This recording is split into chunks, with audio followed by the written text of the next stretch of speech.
Inches.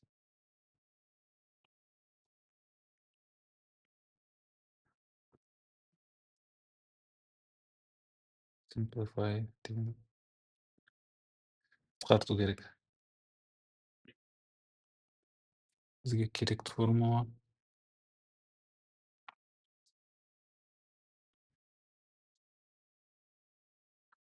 осы керек. Сосын тағы біреу.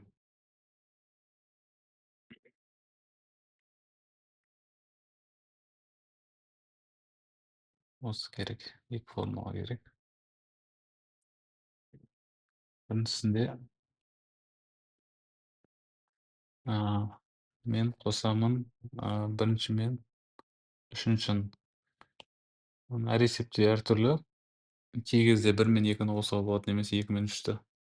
В данный момент 1 мен 3-ті қосам.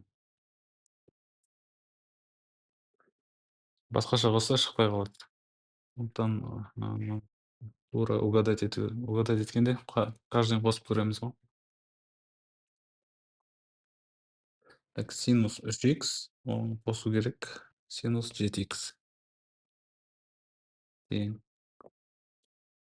Формуланы қолданайық.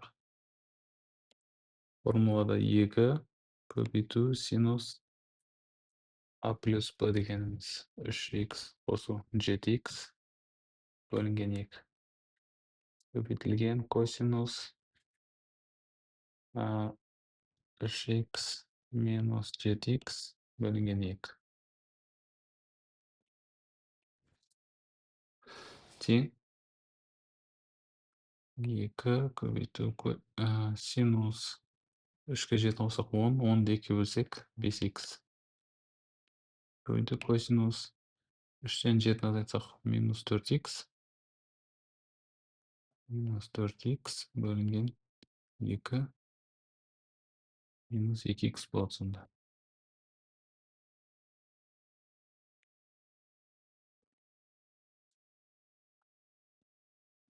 Біз білеміз, что косинус минусты жұтып қояды, сондықтан косинус минус 2х ол тең просто косинус 2х.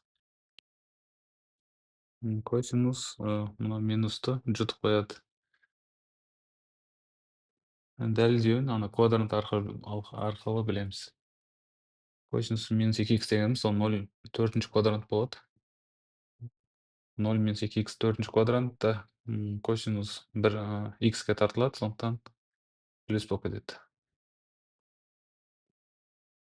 Сонымен мына жақта жауабы 2 син 5х көбейту косинус 2х.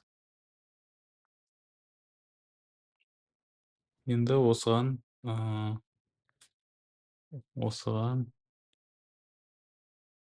минус 5х қосылған көбейтілген косинус 2х плюс мына ортасындағы синус 5х осын қосамыз. Тең. Екеуінде ортақ не бар? Синус 5х бар. Ортақты жақшаның сыртына шығарып жібереміз. Жақшаның сыртына шығарсақ, синус 5х. Жақшаның ішінде не қалады? Мына жақтан 2 кос 2х қалады. Ана жақтан плюс 1 қалады. Дәл осылай бірінші астын да шығарамыз енді. Астын шығарып, сосын орнына қоямыз. Астын шығару үшін косинус формуланы қолданамыз.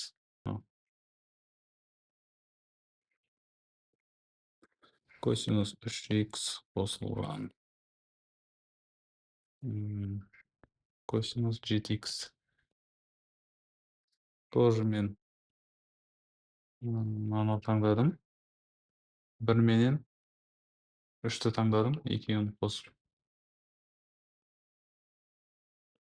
Мен жауабын біліп тұрған соң осылай қосып отырмын. Сендер 1 мен 2-ні, 2 мен 3-ті бәрін қосып көресіңдер. Қысқаратындай болу керек қой. Тең.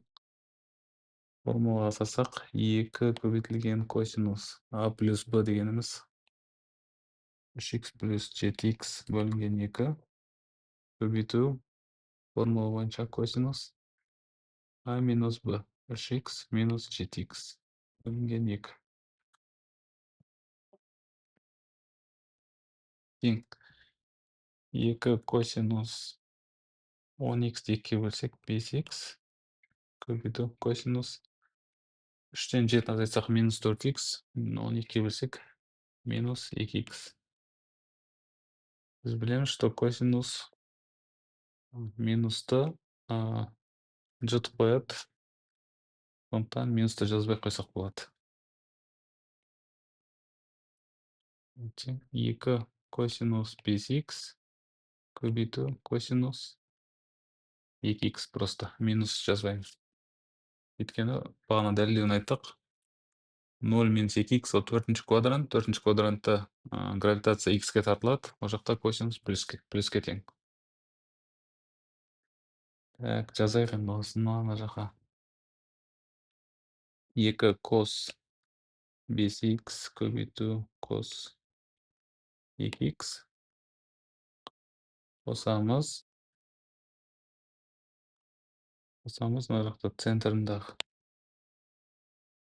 ортасындағы кос 5x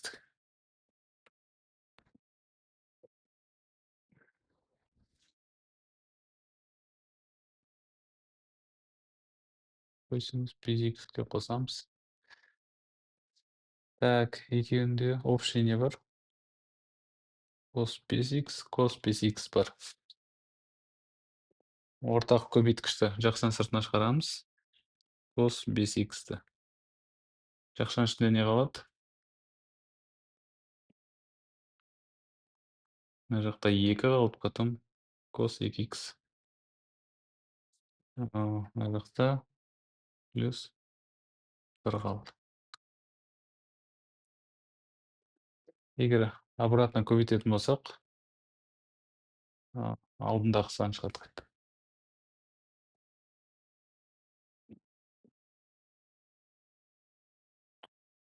Енді осыны неге жазамыз? Мына жерге жазамыз. Кос 5x жақшаның ішінде 2 кос x 2 кос 2x плюс 1 тең. Қысқаратындар бар. Мына мен мынау бірдей қысқарады. Қалады сонда синус 5x бөлу кос 5x.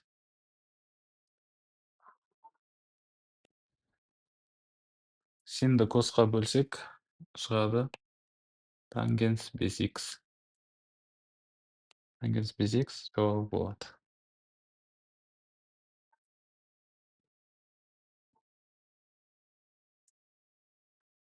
Осылай.